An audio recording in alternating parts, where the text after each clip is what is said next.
Eh bien, bonjour à tous les participants de ce webinaire, le webinaire numéro 2 du MOOC Économie monétaire. Économie monétaire donc proposé par Philippe Narassiguin qui est à côté de moi. Donc, bonjour Philippe Narassiguin. Bonjour Christophe Porlier. Tout va bien? Tout va bien, très bien. Cette semaine s'est bien passée? Parfaitement bien, d'autant Parfaitement. plus que on a une augmentation régulière, je crois, des inscriptions.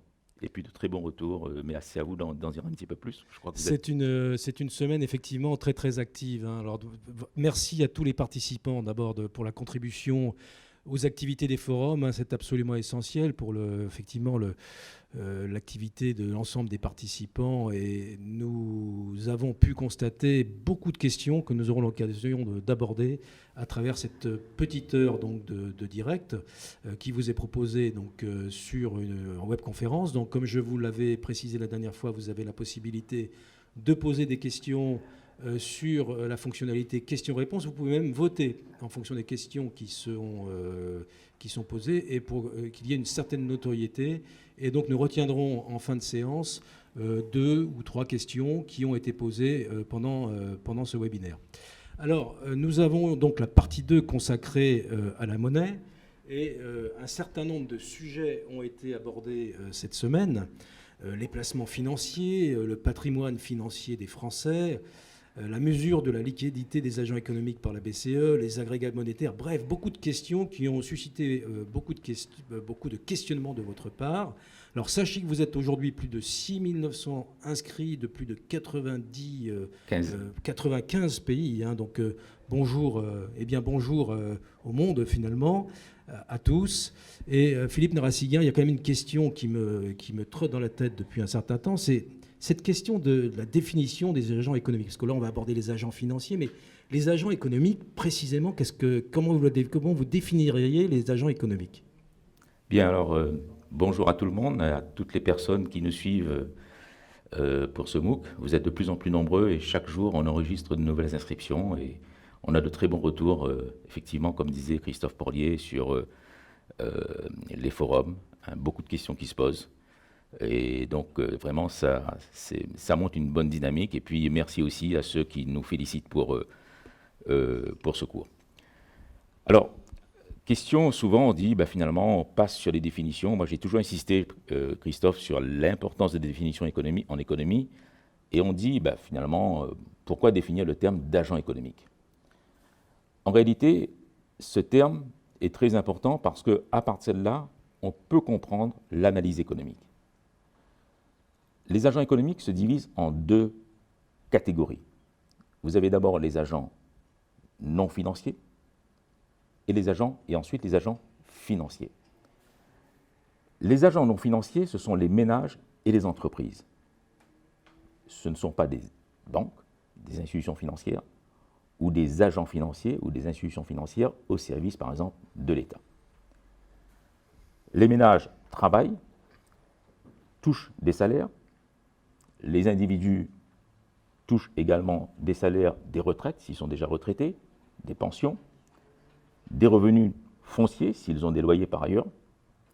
Et donc, cela injecte de la liquidité dans l'économie. Mais vous avez aussi les entreprises qui produisent des richesses, qui mobilisent ce qu'on appelle en économie des facteurs de production, c'est-à-dire les salariés qui travaillent chez elles, des équipements, donc il faut investir, et qui distribuent bien sûr des salaires à leurs employés. Ces salaires, bien sûr, sont à nouveau versés dans le circuit économique, mais les entreprises réalisent quotidiennement, mensuellement, trimestriellement, annuellement, un chiffre d'affaires qui est versé dans les banques et donc dans les institutions financières. Donc je crois que là, il faut bien distinguer les agents non financiers, les ménages et les entreprises, de ce que je vais dire ensuite, les agents financiers. Alors, qu'est-ce qu'on appelle agent financier? Ce terme est un peu complexe à définir, mais on va le clarifier. Parlez simplement. Déjà, vous avez les banques, que tout le monde sait ce que c'est une banque. Dans chaque rue, pratiquement, dans chaque village, il y a toujours des banques, et même il y a plusieurs types de banques commerciales, selon, bien sûr, l'appellation, la marque, en quelque sorte, de la banque. Ces banques, leur fonction, c'est bien sûr de collecter des dépôts et de faire des crédits. On va rester très simple. Vous avez ensuite d'autres institutions financières, comme la Banque de France, ou les banques centrales, si on se place en France, c'est la Banque de France, puisqu'on parle à un public international, les banques centrales de tous ces pays qui suivent notre cours.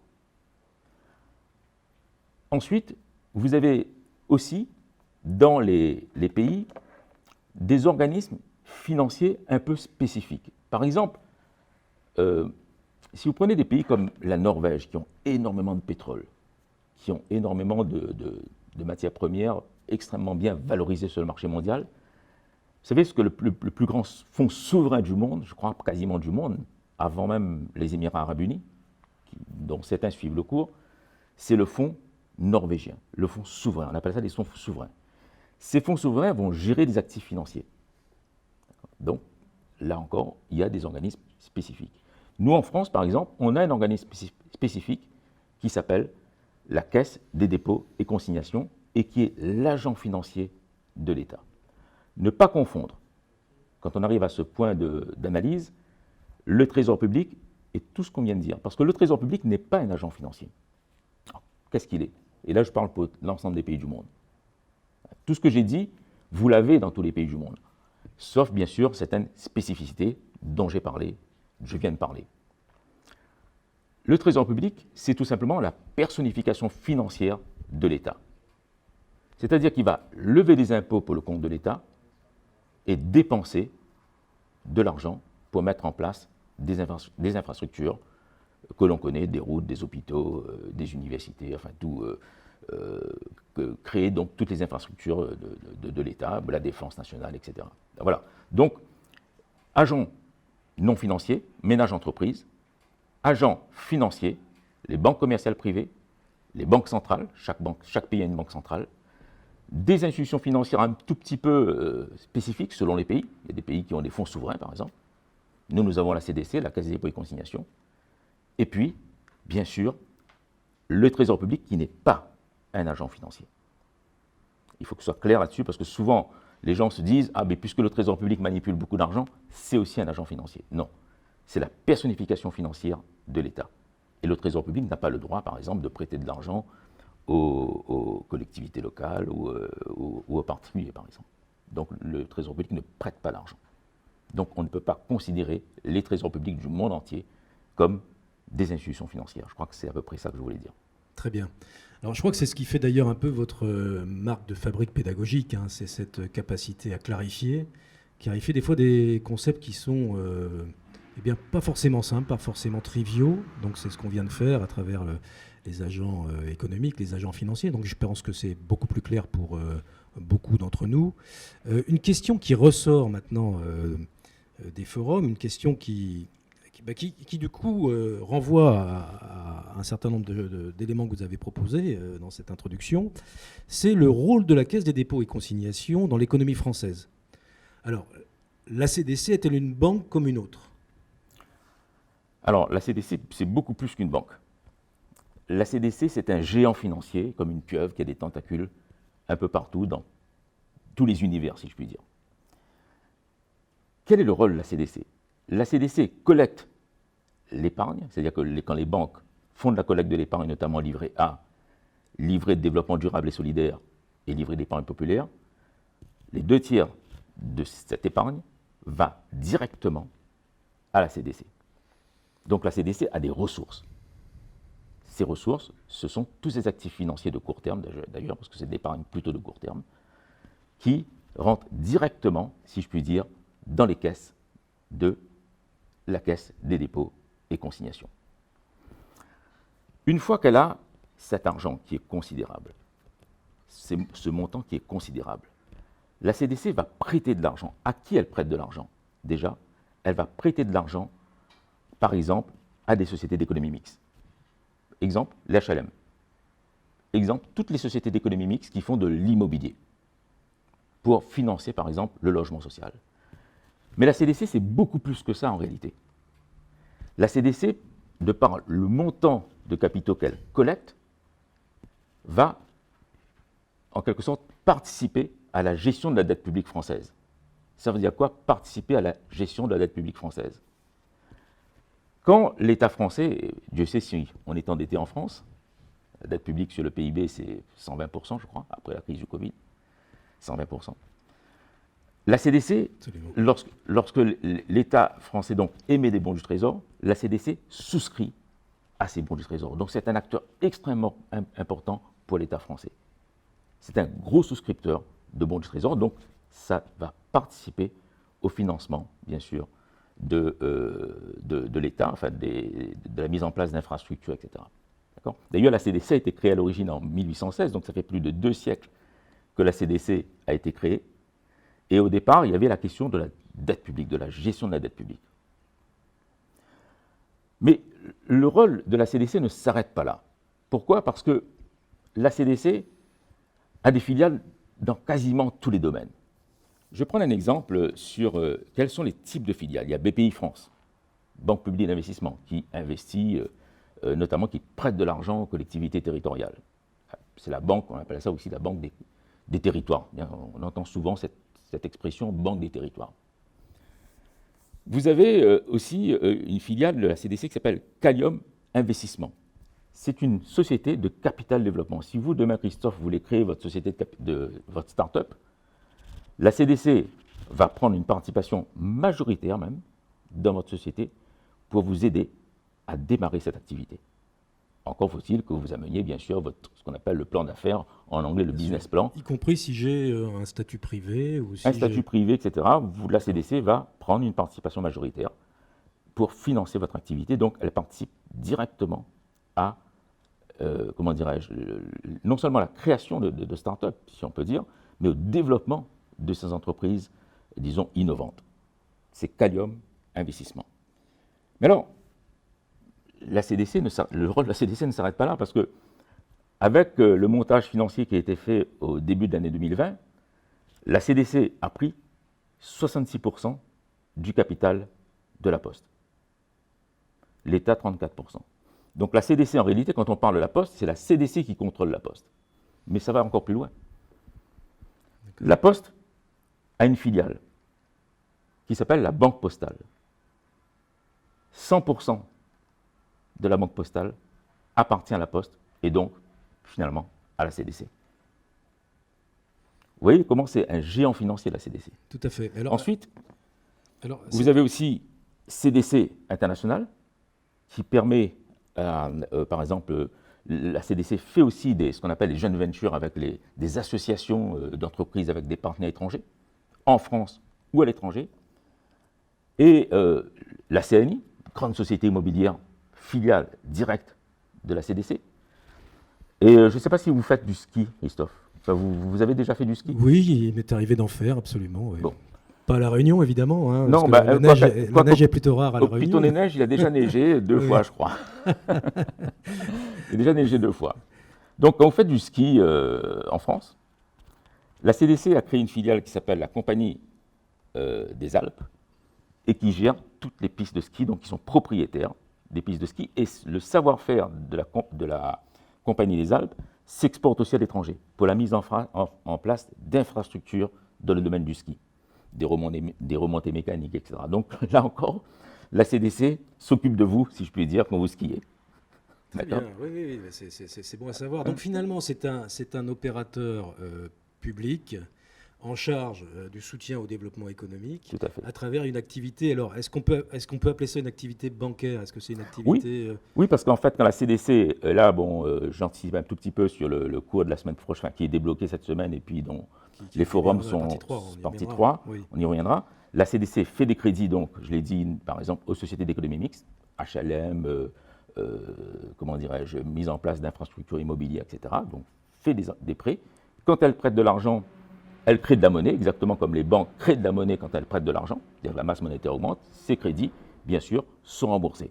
La spécificité de la CDC par rapport aux banques, c'est que la CDC, de par le financement d'infrastructures pour les SEM, par exemple, ou d'autres collectivités territoriales, la spécificité, c'est que la CDC fait des prêts de très long terme. Le minimum très long terme, c'est très long terme, c'est 20 ans, 25 ans, 30 ans, 40 ans. C'est vraiment très long terme parce que quand vous mettez en place, au-delà quand vous mettez en place les tunnels, par exemple, mise en place de tunnels de grosses infrastructures, c'est pas pour le remboursement se fait peu à peu Oui, bien sûr. par les régions, par les collectivités territoriales. La CDC a une très grosse filiale qui s'appelle Transdev, par exemple, qui s'occupe du transport. Donc vous voyez que la CDC, c'est vraiment un géant à tous les niveaux. Bon, je pense que ça donne un autre aperçu, hein. Ça clarifie un peu cette vision par rapport au système bancaire, on va dire, Voilà. non étatique, si Voilà. on peut dire. Voilà. Alors, le cours, lorsqu'on parle des placements financiers, ça vous précisez clairement, hein, les livrets, par exemple, l'épargne des ménages permet d'alimenter ce soutien à l'économie à travers cet opérateur qui est la CDC, finalement. Tout à fait. L'autre différence, parce que ça apparaît sur les forums aussi, l'autre différence, c'est qu'effectivement, si demain, vous et moi, nous associons pour créer une banque, comme ça a été fait dans tous les pays. Ça a commencé par des associations de personnes pour créer des banques. Nous sommes obligés de mettre des succursales un peu partout, pour que les gens puissent venir mettre de l'argent, ouvrir leur... C'est pour ça d'ailleurs que les banques sont un peu partout. À chaque coin de rue, les banques sont présentes, parce que la personne qui, pour la première fois, elle travaille, ben, qu'est-ce qu'elle fait? Elle ne va pas aller au centre-ville à 10 km, ou si c'est une grande ville, ou même si c'est une petite ville, elle va aller domicilier son salaire directement dans la banque du coin, à la banque du coin. Donc la problématique des banques, c'est vraiment de se battre pour des parts de marché des dépôts. Dépôts, bien sûr, les salaires, dépôts à vue, et puis après le reste, un dépôt d'épargne, etc., de faire des crédits. Tandis que la CDC n'a pas à se battre. Vous ne trouvez pas des succursales de la CDC à tous les coins de rue. La CDC, c'est un agent, comme quasiment la Banque de France, c'est un agent invisible. Mais c'est un agent invisible, mais qui est extrêmement puissant. Parce que la CDC, elle n'a pas à se battre, parce que l'État impose aux banques, aux organismes, aux institutions financières, de transférer une partie importante, les 2/3 de la collecte délivrée, pour les ressources de la CDC. Donc la CDC n'a pas à se battre. D'accord. Donc ça, pour le coup, je crois que ça permet de clarifier, hein, cette institution, hein, qui est la CDC, et comment est-ce qu'elle peut fonctionner au travers de cet apport de l'épargne des ménages. Et justement, ça renvoie sur la question numéro 2, hein, que vous posez dans les forums, chers participants, qui concerne l'économie nationale et le rôle de l'épargne dans l'économie nationale. Ça, c'est vraiment un point clé que l'on a retrouvé dans pas mal de commentaires des forums, et donc que Philippe Narassiguin va nous développer. Oui. Alors effectivement, il y a une question aussi sur... moi, je ne vais pas rentrer dans les grandes questions abstraites ou l'équilibre macroéconomique, épargne, investissement, mais il faut un peu en parler très très rapidement, hein. Effectivement, sur le plan global, les économistes disent que l'épargne est égale à l'investissement. Mais à court terme, c'est toujours l'épargne qui est supérieure à l'investissement. Quand il y a beaucoup de liquidités dans l'économie, le taux d'intérêt baisse, et donc les entreprises et les ménages peuvent contracter beaucoup d'emprunts. Et se crée une dynamique à ce moment-là d'égalisation entre l'épargne et l'investissement. Ça, c'est la parenthèse macroéconomique que je voulais faire. Je ne vais pas en dire plus. D'accord. Donc l'ajustement épargne-investissement se fait par quoi? Par le taux d'intérêt. Bien. Alors, quel est le rôle de l'épargne à l'économie? On l'a vu avec la CDC, déjà. Mais les banques, elles, évidemment, elles sont extrêmement, comment dirais-je, preneuses de notre argent, de nos dépôts à vue. En même temps, quand vous allez à la banque, ils vont vous dire, souscrivez un compte livré, souscrivez un plan d'épargne logement, souscrivez à une assurance vie, souscrivez à un livret d'épargne populaire ou un plan d'épargne retraite, etc. D'accord? Donc, les banques ont besoin de notre argent. Pourquoi? Parce que ce sont des ressources pour les banques. Et là aussi, je ne vais pas rentrer dans la comptabilité bancaire, parce qu'on est à un niveau où il faut expliquer l'économie à tout le monde. Donc, ce sont des ressources pour la banque qui vont permettre à la banque de faire des crédits. Les banques s'adossent en quelque sorte sur ces ressources pour nous permettre d'avoir accès à des crédits. C'est pour ça que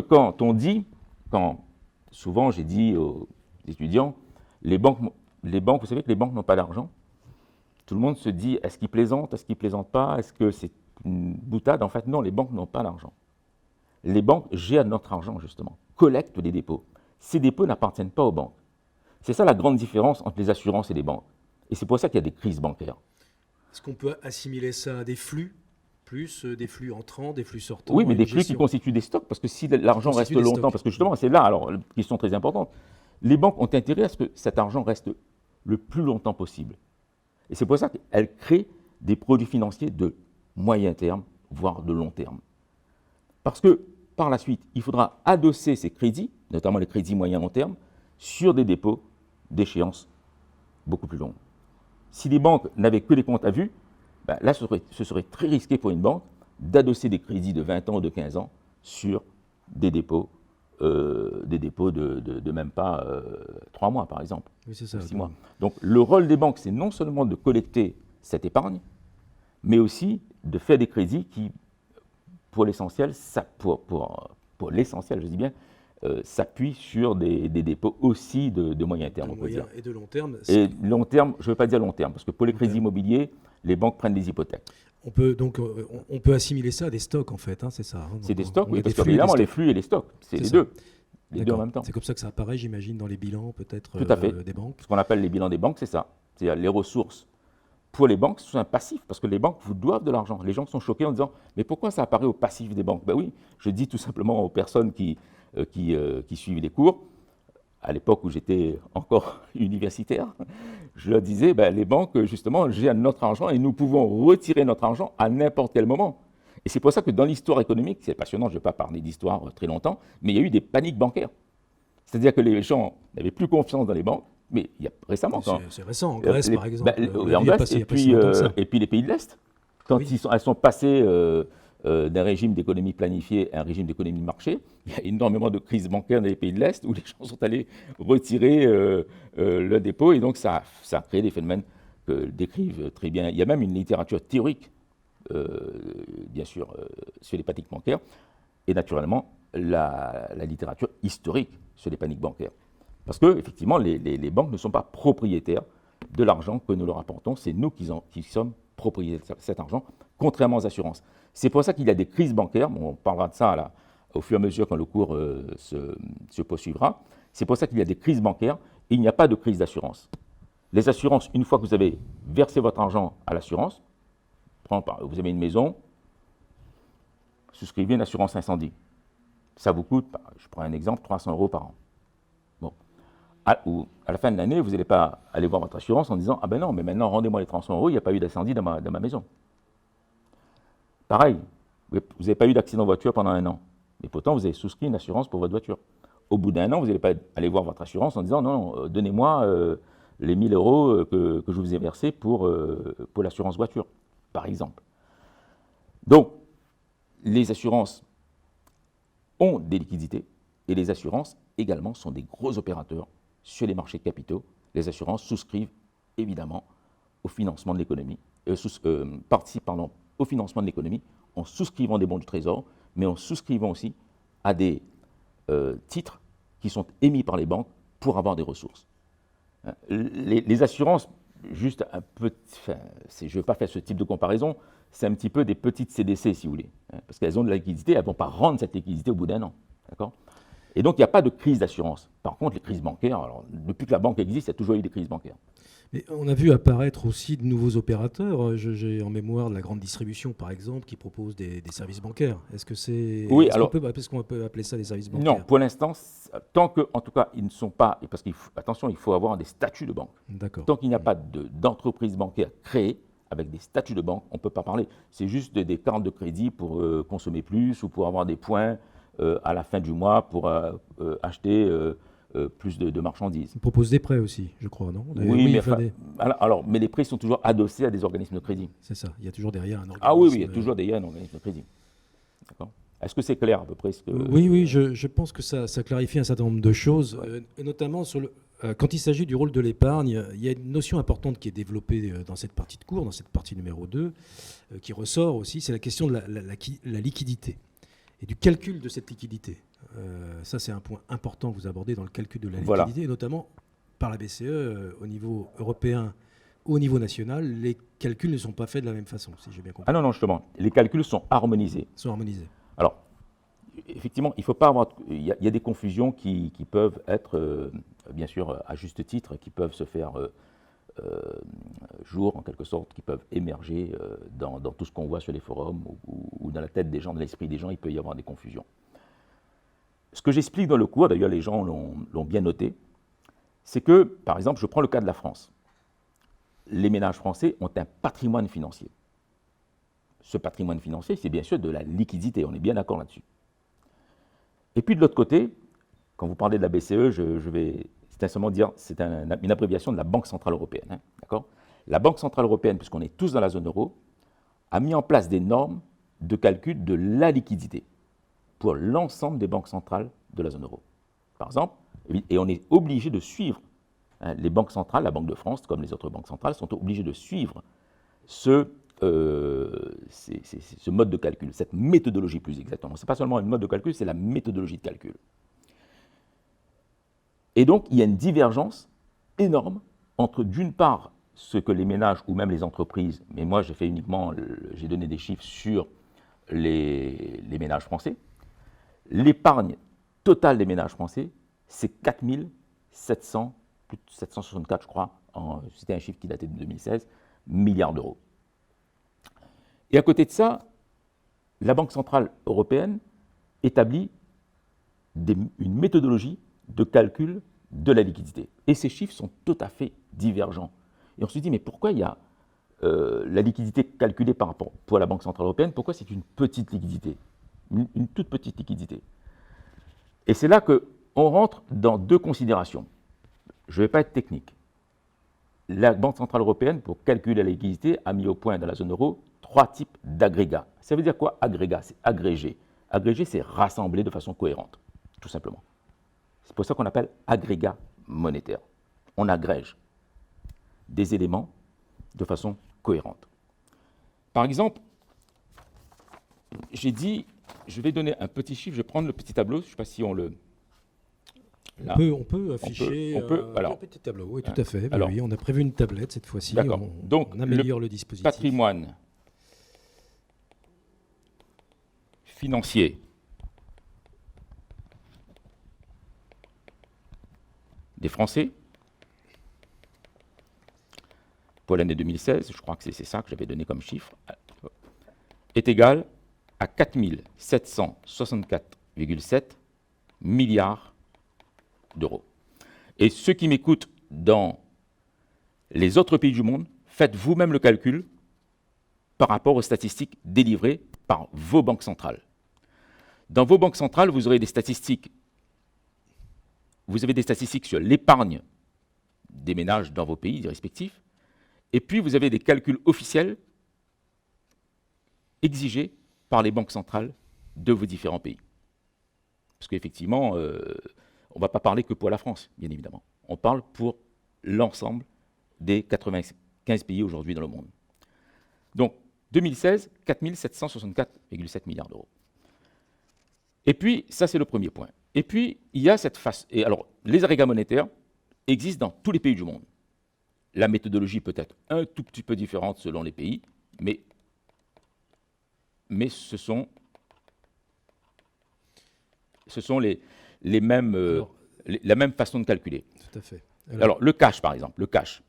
C'est quoi le cash? Alors les agrégats, parce que juste pour préciser, moi qui suis non spécialiste en économie, mais qui suis votre cours, les agrégats monétaires, il y a l'agrégat monétaire M1, M2, M3, ça c'est des choses qu'il faudra... Alors je vais clarifier tout de suite. Voilà. Si par exemple on vous dit, Christophe, c'est quoi le cash dans l'économie française? Vous avez vu ce chiffre-là? Patrimoine des ménages, 4 764 milliards d'euros. C'est quoi le cash selon la méthodologie de la Banque Centrale Européenne? La Banque Centrale Européenne va calculer la liquidité de façon très restrictive. Elle va exclure, et là je voudrais que les personnes qui sont dans la zone euro notent ces deux points, la Banque Centrale Européenne exclut du calcul officiel de la liquidité les produits financiers dont le capital se déprécie. Par exemple, toutes les actions exclues, les obligations exclues, les assurances vie ce qu'on appelle en fonds non euros, non garantis, exclus. Donc ça fait un paquet d'argent que la Banque Centrale Européenne ne prend pas en compte dans ce calcul. Premier critère. Deuxième critère, il faut que les produits pris en compte l'échéance de ces produits soit au maximum de 2 ans. Donc ça. inférieur ou égal à 2 ans. Tout ce qui est supérieur à 2 ans est exclu, même si c'est un produit stable, qui ne se déprécie pas. Je prends par exemple le plan d'épargne logement, 4 ans minimum. Vous allez à la banque, vous souscrivez au plan d'épargne logement pour 4 ans minimum. Exclu. Parce qu'il n'est pas disponible. Il n'est pas disponible, en fait. Il n'est pas. Alors, c'est une question de disponibilité. C'est pas de la vraie liquidité, c'est de la liquidité de moyen et après, effectivement, comme les assurances vie, même de long terme. D'accord ? Après 2 ans. Après 2 ans. Au-delà de 2 ans. Tout ce qui est au-delà de 2 ans, c'est exclu. Donc, effectivement, si on prend M1, c'est quoi ? Rapidement, c'est les pièces de monnaie et les billets de banque, ce qu'on appelle la monnaie fiduciaire, les comptes à vue, les dépôts à vue, parce que vous avez les comptes courants que nous avons tous dans nos banques, d'accord ? Et les comptes à vue. Donc, pièces de monnaie, billets et comptes à vue. M1, si je prends l'année 2016, c'est 833 milliards d'euros simplement. Si je prends M2, je vais m'arrêter là parce que M3, c'est un petit peu plus compliqué au niveau de ce que cela contient. M3, c'est quoi? C'est M1 plus d'autres produits. Ces autres produits, c'est quoi? Pour nous, en France, ce sont les comptes se livrer. Tous les comptes se livrer. D'accord. Plus les dépôts à terme de moins de 2 ans. Inférieur ou égal à 2 ans. Donc M2, si on prend toujours 2016, c'est égal à 1583 milliards d'euros. Et même M3, l'agrégat monétaire le plus élargi qui comprend d'autres produits, ne compte que pour 1940 milliards d'euros. Vous comprenez? Donc, même si je prenais le critère le plus élargi de liquidité calculé par les normes, selon les normes de la Banque Centrale Européenne, on arriverait pour la France à M3 égale 1940 milliards d'euros. Et vous voyez, le patrimoine financier des Français de 4 764,7 milliards d'euros. Parce que la Banque Centrale Européenne veut savoir véritablement quelle est la liquidité de court terme, finalement. Celle que les gens peuvent utiliser pour consommer, par exemple. Celle qui va servir aux banques aussi pour prêter de l'argent. Parce que, en fait, tous ces calculs sont faits par les rapports de la Banque centrale. Mais la Banque centrale a beaucoup de, choses, beaucoup de problèmes à gérer, en quelque sorte, de questions à gérer. Donc, elle se dit, si je mets, par exemple, les titres, les actions, les obligations, un titre aujourd'hui, ça peut valoir 200 €, mais demain, ça peut valoir 5 €. Vous pouvez avoir un portefeuille d'actions de 100 000 €, puis demain, c'est 10 000 €. Donc la Banque centrale se dit, est-ce qu'on peut compter sur les actions pour, dans le futur, être convertie en monnaie, et cette monnaie pourra être dépensée par telle ou telle personne qui a ce portefeuille de 100 000 €? Non, parce que le portefeuille d'actions peut se réduire très rapidement lorsqu'il y a, par exemple, une crise boursière. Tout à fait. Donc la Banque centrale européenne, elle jongle avec des millions de statistiques. La Banque centrale de France, c'est pareil. Je crois qu'ils ont, sur les grandes bases de données, c'est plus de 400 millions de statistiques, je crois. C'est colossal. Beaucoup de données, Philippe Narasiguin. Mais voilà. Ces agrégats monétaires, finalement, la mesure de la liquidité. Restrictive.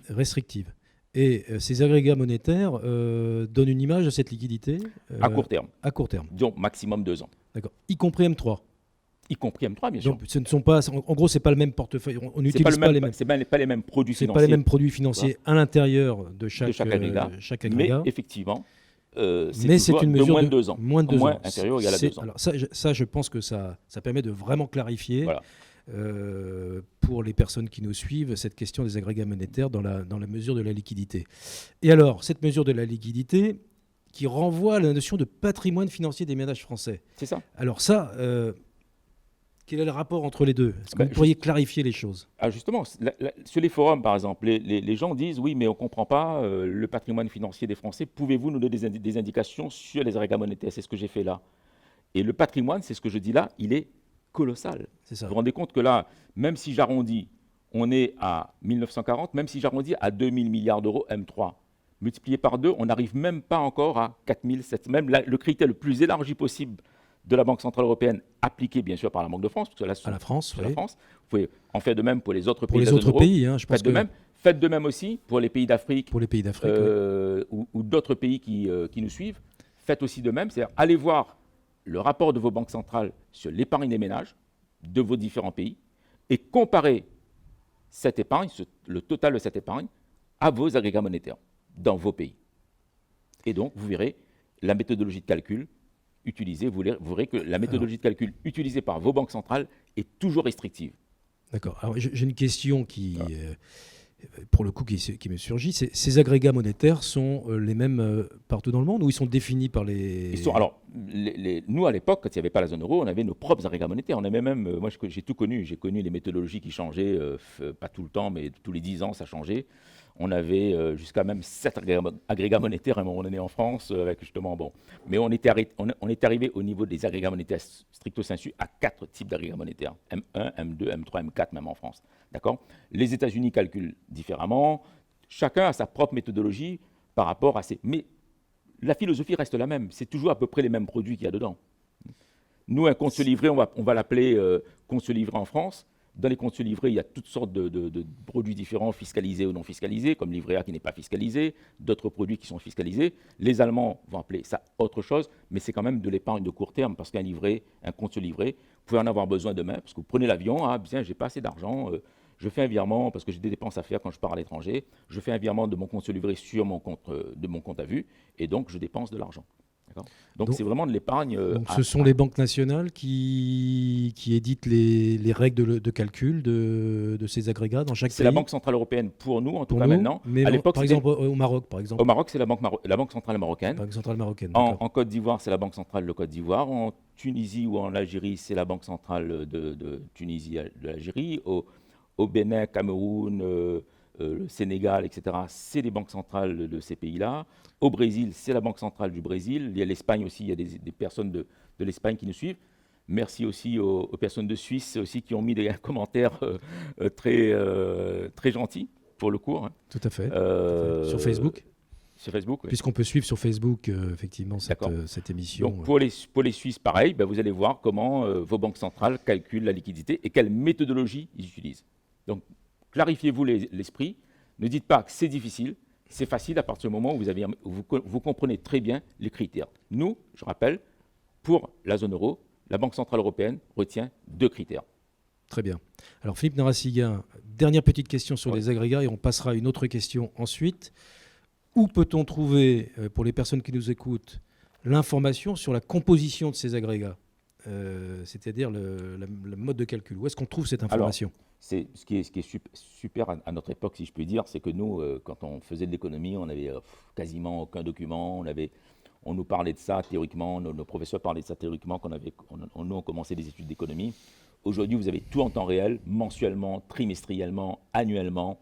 Donc, consultez les rapports mensuels de vos banques centrales, les rapports annuels, bien sûr. Moi, quand je faisais mon cours, je consultais toujours les deux, hein, à la fois les statistiques mensuelles et annuelles, et retenez bien sûr les agrégats au 31 décembre. Généralement, on manipule plutôt les statistiques annuelles, hein, si on veut être, disons, pédagogue. Donc, on manipule plutôt les statistiques. Plutôt facile à trouver finalement non, les deux sont, non, tout est facile parce qu'il suffit d'avoir un clic. Vous tapez agrégat monétaire, banque du Maroc, ou banque de Suisse, ou banque de Norvège. Et on aura l'information sur la composition des différents agrégats M1, M2, M3. Alors, peut-être qu'eux, ils ont 4 agrégats. Ah, il peut y avoir 4 agrégats. Je crois que les États-Unis, ils ont M0. Si j'ai bonne mémoire, les États-Unis, ils ont M0, M1, M2, M3. Ouais, donc ça fait peut-être 4 agrégats aux États-Unis. D'accord. Ils ont même M0. Ok, donc c'est variable en fonction des banques centrales, etc. Je crois, Philippe Narassiguin, on va clore sur cette partie-là. Je pense que là, ça a vraiment été très très clair. Je pense que tout ça a été bien précisé. Et juste une petite pause là, peut-être pour nos participants à distance donc, à ce webinaire. Vous avez bien évidemment, je le répète, la possibilité de poser vos questions sur l'espace questions-réponses du webinaire. Vous avez... notre collègue Joël qui eh bien, synthétisera ces questions et que nous pourrons poser dans la dernière partie de l'émission. Et nous allons donc maintenant aborder un point aussi très important, je pense en termes de définition, c'est la différence entre une crise économique et une crise financière. Ah oui. Alors ça c'est une question qui revient. Bon, je réserve une petite surprise à celui qui l'a posé sur les forums parce qu'on n'y a pas répondu. Bon, pourtant, il y a plusieurs économistes qui travaillent, et je les remercie d'ailleurs, hein, l'équipe d'économistes qui m'aident à répondre aux questions sur les forums, parce que je réponds sur les forums, mais plus rarement. Je préfère avoir la synthèse de la semaine avec le groupe d'économistes qui m'accompagnent dans cette aventure, parce que c'est une aventure. Hein. Absolument. Gérer le grand nombre, gérer toutes les questions qui se posent sur les forums. Vraiment, merci à toute mon équipe d'économistes de m'accompagner sur les forums. Un grand merci à eux, avec la qualité des réponses. Avec la qualité des réponses qu'il y a. Et merci aussi, souvent, il y a des personnes compétentes sur les forums qui sont professeurs sans doute d'économie à l'université ou au lycée, qui aussi répondent aussi qui apportent leur contribution sur les forums. Donc, avec une grande qualité de réponse, bien sûr. Donc, tout à fait. Merci, ça merci à ces personnes. beaucoup, parce que c'est vrai que gérer un effectif de maintenant 7000 personnes. Pas loin de 7000 personnes. Pas loin de 7000, c'est quand même une petite usine qu'on met en place. Bon, un jour, on communiquera là-dessus comment on a fait pour gérer tout ça, Christophe. Et donc, effectivement, je n'ai pas répondu. Je me suis dit, tiens, si la personne aujourd'hui de toute façon, il y aura un replay de toute façon. Donc, mais si la personne est en direct, elle va comprendre donc la différence entre crise économique et crise financière. Alors, une crise économique, c'est quoi ? Alors vous allez me dire, ce n'est pas une crise financière. Bon, maintenant, on n'est pas plus avancé parce que j'ai dit ce n'est pas une crise financière. Mais est-ce qu'une crise financière est une crise économique ? Alors, j'y viens. Ah voilà, d'accord. J'y viens. La crise économique, c'est ce qu'on vit aujourd'hui. Elle se déclenche de façon inattendue, comme toutes les crises. Hein. Regardez la crise sanitaire. Au départ, on se dit, c'est une crise de santé publique, finalement, qui n'a rien à voir avec l'économie.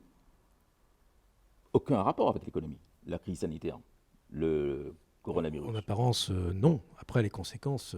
Et le problème, c'est qu'on s'aperçoit qu'on confine les personnes, qu'il y a arrêt de l'activité économique, que les entreprises ont des gros problèmes de financement, de trésorerie. En France, par exemple, je parle pour la France ou pour d'autres pays dans le monde. Qu'il y aura sans doute des faillites importantes, des suppressions d'emplois importantes, des redressements judiciaires significatifs, en nombre significatif. Et donc, en quelques mois, vous vous rendez compte, en quelques mois, ça débouche sur une crise économique de grande ampleur où il y a contraction du produit intérieur brut pour chaque pays, de l'ordre de 5, 6, 10%, 15% selon les pays. Et avec tout le cortège, toutes les conséquences que cela implique en termes d'emploi, de licenciement, de fermeture d'entreprise, de faillite, etc. Et donc là, qu'est-ce qui se passe ? Les gens perdent leur emploi, ils perdent leurs revenus. Il y a une réduction du pouvoir d'achat, réduction de la consommation. Si il y a réduction de la consommation, les entreprises investissent moins, parce qu'il y a moins de débouchés. Les banques, à ce moment-là, enregistrent moins de crédits, de volume de crédit, donc, contractés par, justement, les agents non financiers, les entreprises et les ménages. Donc, regardez les séquences. Et là, ce que je fais en ce moment, pédagogiquement, c'est de développer une séquence. Et je prends un point, et faites-le, hein, quand notamment je parle aux gens qui passent des examens et des concours, faites-le systématiquement. Prenez un point, et puis vous appuyez sur un bouton, et puis vous regardez, ça implique quoi, etc. Et vous arrivez jusqu'à la fin du raisonnement. C'est ça une séquence en économie. C'est ce que je viens de faire devant vous. D'accord ? Est-ce qu'il faut la répéter ou pas ? Ou est-ce que, bon, hein, voilà, donc voilà, crise c'est important, vous avez insisté là-dessus d'ailleurs, hein, sur la question des séquences en économie. Pendant le cours, je pense que les personnes qui ont regardé les vidéos ont pu prendre note, hein, parce que vous avez été très insistant là-dessus. Le développement de ces séquences, absolument essentiel en économie. Et dans un devoir d'économie, c'est vraiment, vraiment très très bien. Parce que souvent, ce qu'on lit dans les rapports des jurys, notamment des personnes qui passent les concours, c'est qu'il y a un manque d'argumentation économique, un manque d'analyse économique. Donc là, on a pris une séquence, tiens, la crise économique. On n'a pas pris les autres crises économiques, on a pris une crise économique qui est là, qui se déroule sous nos yeux. Et dont on ne connaît pas encore toutes les conséquences en plus. Est-ce que cette crise économique, donc on parle de la crise sanitaire, qui débouche sur une crise économique et qui débouche peut-être sur une crise financière, alors, comment est-ce qu'on peut qualifier les choses ? Non, on n'est pas. Alors, ça, c'est la crise économique. Je pense que tout le monde a compris que l'origine d'une crise économique était différente selon les crises. La crise de 29, c'est une crise. La crise au Japon, ça a été une crise dans les années 90. la crise en Argentine, les crises économiques des pays sud-américains ont des origines différentes. C'est toujours l'inattendu. Un pays, par exemple, je prends un exemple très très simple, un pays qui a deux activités principales. Exportation d'une matière première agricole qui est bien valorisée sur le marché international, et puis tourisme. Pour une raison ou pour une autre, il y a une concurrence à l'étranger, il y a des concurrences plus fortes qui émergent, les concurrents qui émergent, tout d'un coup, la chute de revenus. Pour ce pays qui n'a que deux activités économiques importantes, ça entraîne le cortège de problèmes dramatiques, hein, en termes de faillite d'entreprise, de perte d'emploi, de réduction des crédits bancaires, de réduction du pouvoir d'achat des salariés, etc. Tout ce que j'ai dit avant. Donc vous voyez qu'une crise économique, ça a des origines tout à fait différentes. Mais les conséquences sont toujours les mêmes. C'est ce que j'appelle les séquences. D'accord ? Maintenant, ou à peu près les mêmes. Maintenant, crise financière. Alors, on parle de crise financière depuis 11 ans maintenant en France, même 13 ans, donc entre 2007, 13 ans. Et c'est absolument étonnant, c'est que les personnes ne définissent pas ce que c'est une crise financière. En réalité, le terme de crise financière, c'est un terme générique, parce qu'il y a 5 catégories différentes de crise financière. Je voudrais que vous le notiez. Vous avez les crises bancaires, qui aboutissent à une chute, une contraction du crédit bancaire, ce qu'on appelle en anglais le credit crunch, contraction, si rien n'est fait, du crédit bancaire, parce que les banques n'ont plus de liquidité. C'est la crise des subprimes depuis 2007. Deuxième type de crise, les crises de marché financier qu'on appelle nous en France les crises boursières. C'est un effondrement des titres sur ces marchés financiers. Troisième type de crise, les crises de change. C'est l'effondrement de la valeur d'une monnaie sur le marché des changes, du cours d'une monnaie nationale par rapport à des devises étrangères de référence. La crise mexicaine, la crise thaïlandaise, etc., où les monnaies ont complètement décroché. Et donc, évidemment, si votre monnaie tout d'un coup devient faible, le coût de vos importations sera énorme. Ça va créer de l'inflation par la suite, etc. Et quatrième type de crise, la crise des dettes publiques.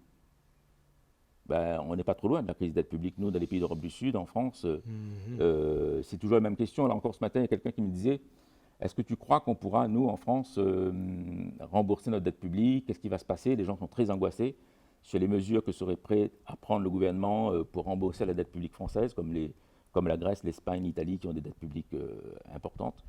Donc, je ne vous dirai pas la réponse que j'ai donnée à cette personne qui me posait la question. Donc, crise de dette publique qui peut entraîner la faillite d'un État. Et le dernier type de crise, ce sont les crises monétaires. Les crises monétaires, c'est l'élimination d'une monnaie et le remplacement de cette monnaie par une autre monnaie. Les premières crises financières de l'humanité ont été d'abord des crises monétaires. On l'a oublié. Mais les crises monétaires sont récurrentes. À côté de chez nous, là, vous avez, il y a quelques années, la monnaie malgache, comme c'était une crise extrêmement importante, a été remplacée, on a mis en place une nouvelle monnaie. Nous-mêmes en France, l'ancien franc a été remplacé par le nouveau franc pour des raisons économiques, etc. D'accord ? Donc, une monnaie chasse l'autre. Donc, n'oubliez pas, si vous avez un devoir sur les crises financières, précisez d'abord la typologie des crises. Et dites qu'il y a 5 types de crises financières. Je viens maintenant à votre question. Est-ce qu'une crise financière, un des types de crise, par exemple la crise bancaire, on va prendre un exemple parce que sinon on n'aura pas le temps de développer. Oui, il nous reste une ou deux minutes avant d'attaquer les questions des participants au webinaire. S'il y a une crise bancaire, il y a un credit crunch, les banques sont en crise de liquidité comme elles ont été depuis 2007. Qu'est-ce qui s'est passé? C'est l'intervention massive des banques centrales qu'on abordera dans la dernière partie du cours, enfin l'avant-dernière partie. Il me semble que dans le cours, on va aborder ces notions de crise de façon plus approfondie. Ah oui, beaucoup plus approfondie, parce que c'est important, parce que ça relève vraiment des politiques monétaires non conventionnelles. On a changé de cadre de la politique monétaire, etc. Donc là, on va aborder, ne vous inquiétez pas, on va aborder les problèmes de crise bancaire de façon profonde, approfondie. Donc, une crise bancaire, les banques ne sont plus capables de prêter de l'argent. Et heureusement qu'il y a des banques centrales aujourd'hui qui pilotent l'économie, qui interviennent pour redonner de la liquidité aux banques commerciales, pour permettre à ces banques commerciales de distribuer les crédits. Sinon, effectivement, l'économie s'arrête. Et on a une crise financière, type crise bancaire, je précise bien, le type de crise financière qui entraîne l'arrêt de l'économie, l'effondrement de l'économie. Donc la crise économique. Et qui entraîne la crise économique. Pour répondre précisément à la question. C'est une séquence, c'est encore une fois une séquence. C'est une séquence. Ça va? Très bien, c'est très très clair, Philippe Narassiga.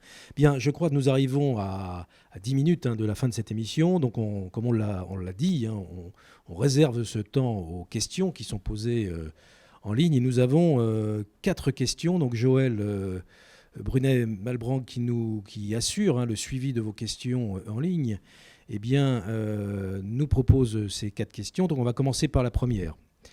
Est-ce que c'est donc la Banque centrale qui fixe le taux d'intérêt auquel les banques de second rang prêtent aux ménages? Tout à fait. C'est la Banque centrale. Alors, il faut bien comprendre une chose, c'est que les banques commerciales font des opérations interbancaires, des millions d'opérations interbancaires par jour, pour le compte de la clientèle. D'accord? Ça, je vais l'expliquer par la suite quand on abordera les parties suivantes. Et donc, à la fin de la journée, il y a toujours des déficits de trésorerie dans les banques. Et les banques sont parce que c'est du court terme, sur un jour, 15 jours, 3 semaines, 1 mois, les banques ont des besoins structurels de trésorerie. La Banque centrale observe la liquidité des banques. Parce que la Banque centrale, c'est un agent invisible, exactement comme la CDC. C'est un agent invisible qui connaît les comptes des banques commerciales. Pourquoi? Parce que les banques centrales, les banques ont l'obligation d'ouvrir un compte à la Banque centrale. Donc elles savent exactement quelle est la position de liquidité de chaque banque commerciale. Vous, par exemple, nos banques à nous, à tous les deux, nos banques savent exactement notre position de liquidité aujourd'hui, oui, en temps réel. Oui, absolument. Donc, les banques centrales vont faire des moyennes et vont dire, puisqu'il y a beaucoup de liquidités sur le marché, qu'est-ce que je fais? Je monte mon taux d'intérêt directeur pour qu'il n'y ait pas trop de crédits bancaires distribués par les banques, pour réduire le montant de la masse monétaire, pour réduire le montant des crédits, parce que le marché est trop liquide et peut y avoir inflation. Donc la Banque centrale, qu'est-ce qu'elle fait? Elle va augmenter ce qu'on appelle le refinancement. Bon. Les banques qui empruntent, les banques commerciales qui empruntent de l'argent régulièrement, c'est vraiment très très régulier, qui empruntent de l'argent aux banques centrales, les banques commerciales vont payer cet argent beaucoup plus cher. Et puisqu'elles payent cet argent beaucoup plus cher, ça se répercute sur qui? Sur nous. Sur nous les ménages et nous les entreprises. Donc nos taux d'intérêt seront extrêmement ou très élevés. Jusqu'à entre 2000, je ne sais pas si vous vous rendez compte, entre 2000 et 2007, la Banque centrale européenne a fait son principal taux d'intérêt directeur. Son principal taux d'intérêt directeur était compris entre 3,75% et 4,25%. Et ça a duré des années et des années.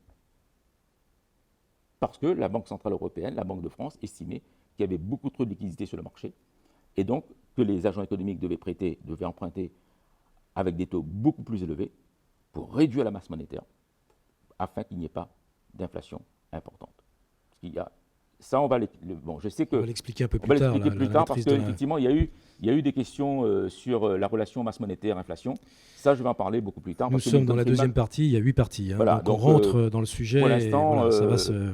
Donc voilà. Tout à fait. Est-ce que j'ai répondu à la question? Tout à fait. Voilà. Oui, absolument. Merci, Philippe. Donc une deuxième question sur le rôle de l'épargne dans la croissance économique. Il est déterminant, c'est ce que j'ai dit. Déterminant, c'est ce qu'on a dit. Le rôle de l'épargne, il est présent tout le temps dans la croissance économique.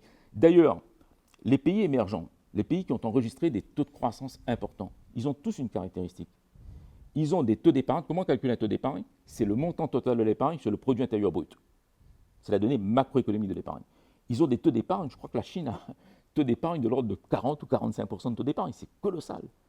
Donc, en fait, ces pays-là se sont appuyés sur l'épargne domestique, l'épargne locale, l'épargne nationale, pour financer, bien sûr, à travers les banques, pour financer les crédits contractés par les ménages et par les entreprises. Et c'est pour ça qu'il y a croissance économique. Rappelez-vous, en histoire économique, j'avais dit que j'avais été choqué par la fois dernière, que j'avais été choqué parce que dans les bouquins de théorie de la croissance économique, il n'y a jamais la monnaie et le financement. Et je demande toujours aux collègues, au fait, vous ne changez pas un peu les bouquins de théorie de la croissance? Depuis que je suis étudiant, il n'y a jamais la monnaie et le financement. Mais comment la croissance économique a pu se faire explosive en Grande-Bretagne? C'est ce qui explique d'ailleurs l'avance de la Grande-Bretagne dans le monde, parce qu'il y a eu l'émergence de tout un système bancaire extrêmement puissant, extrêmement diversifié, qui prêtait de l'argent aux entreprises et aux ménages. Et donc, on a assisté à la révolution industrielle. Donc c'est un facteur clé, j'en ai parlé la fois dernière. On en a parlé plusieurs fois déjà. Donc la personne se réfère au webinaire précédent. Et donc on en parle aussi, le rôle de l'épargne.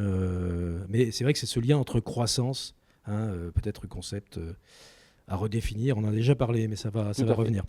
Question 3. Alors là, c'est une question... je ne comprends pas trop la question personnellement, donc je vais la poser en la lisant. Oui. Quels sont les impacts du quantitative easing à court et long terme? Alors c'est une question très technique, ça. Oui, Très, alors très technique, ça, là, on pour la le coup. verra en détail. Hein, je dis tout de suite parce que là, il me faudrait du temps. On verra. C'est la dernière partie du cours. C'est la dernière partie du cours. Alors, juste un petit mot. Le cours comprend 8 parties et 22 chapitres. Et la huitième partie du cours, justement, s'intitule Les politiques monétaires non conventionnelles, D'accord. où il y a justement Où on traitera de ces le aspects-là. quantitative easing. Quantitative easing, d'accord, très Voilà. bien. Loans make deposit. Est-ce que ce sont les dépôts qui font les crédits ou l'inverse? Ce sont d'abord les dépôts qui font les crédits, contrairement à ce Ce qu'on sont croit. d'abord Ce les sont d'abord les dépôts. dépôts. Une banque qui n'aurait pas de dépôt ne pourrait pas faire de crédit. Cette formule, moi je l'ai dit dans des livres que j'ai écrits, cette formule est malheureuse. Parce qu'elle laisse croire que finalement, une banque peut faire des crédits sans dépôt. D'accord ? Alors, quelle est la signification profonde de cette formule? Parce qu'elle n'est pas idiote complètement quand même, cette formule. Oui.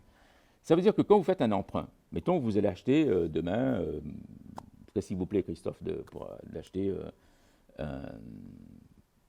un bateau peut-être Non, tout simplement, il va falloir que bientôt que je pense effectivement à renouveler éventuellement ma voiture, Bon. qui est très très vieille. Hein, Bon, très, une très vieille voiture. Vous allez acheter une voiture et vous dites, ah voilà, je veux acheter une super belle voiture. Bon, pas forcément. Bon. Une petite voiture. Petite voiture. Bon, mettons que la petite voiture vous coûte 15 000 euros. Vous allez chez votre banque, la banque, d'accord, vous voit votre dossier et vous accorde ce crédit de 15 000 euros.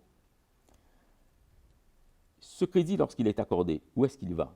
Il va sur votre compte courant bancaire pour payer le concessionnaire automobile. Arrêtons-nous juste à ce compte courant bancaire.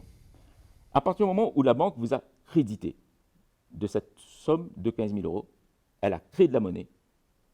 Donc, les crédits font les dépôts parce que l'argent a été déposé sur votre compte. C'est un crédit qui a fait la banque. Ce crédit s'est transformé en dépôt. Donc, ce dépôt, il est sur votre compte courant. Donc, les crédits font les dépôts. Très bien. C'est clair? C'est clair, et je pense que ça sera l'occasion de conclure sur ce deuxième webinaire très, très passionnant sur cette partie consacrée à la monnaie. Alors, je précise donc que la troisième partie pour nos participants ouvrira demain, comme d'habitude. Vous avez bien évidemment les forums. Un webinaire est programmé la semaine prochaine, mercredi après-midi. On va garder ce rythme-là. N'hésitez pas à être très actif sur les forums parce que ça permet d'enrichir la préparation de cette émission. Voilà, Philippe Narassiguin, moi je vais vous laisser la parole pour conclure ce deuxième webinaire de MOOC, monnaie et financement de l'économie. Écoutez, moi je pense qu'il vaut mieux effectivement adopter une formule où on parle de l'économie simplement. Mais vous savez, vous avez dit quelque chose sur la pédagogie tout à l'heure. J'avais un prof qui m'a dit, on est devenus amis après parce que c'est quelqu'un avec qui j'étais déjà en études avancées d'économie, si je puis dire. Il m'a toujours dit, Philippe, l'art de la pédagogie, c'est de clarifier les choses complexes. Parce que ce qu'on dit, en fait, tout ce qu'on dit, c'est, je sais que c'est compliqué. J'essaie de faire l'effort avec vous, de vous parler, et comme j'ai de la chance, vous n'êtes pas économiste. Absolument. Donc vous êtes le candide qui me posait des questions et à qui je dois expliquer l'économie, c'est une très bonne formule. Et je comprends. Donc, alors là, vraiment, c'est extraordinaire, vous comprenez ce que je dis. Donc c'est bien, j'espère que tout le monde comprend ce que je dis. S'il y a des personnes qui ne comprennent pas tout à fait, qu'elles le disent bien sûr sur les forums. S'il y a un concept qui n'a pas été assez clarifié, qu'elles le disent sur les forums. Et donc, j'essaierai de répondre le plus clairement possible à vos questions, comme j'essaie de le faire avec Christophe, qui est apparemment un bon élève parce qu'il comprend ce que je dis. Merci Christophe. J'essaie de l'être en tous les cas. Merci Philippe Narassiguin. Et bien, à la semaine prochaine. On vous souhaite une belle semaine de travail et rendez-vous à mercredi prochain. Au revoir. Au revoir Philippe. Au revoir Christophe.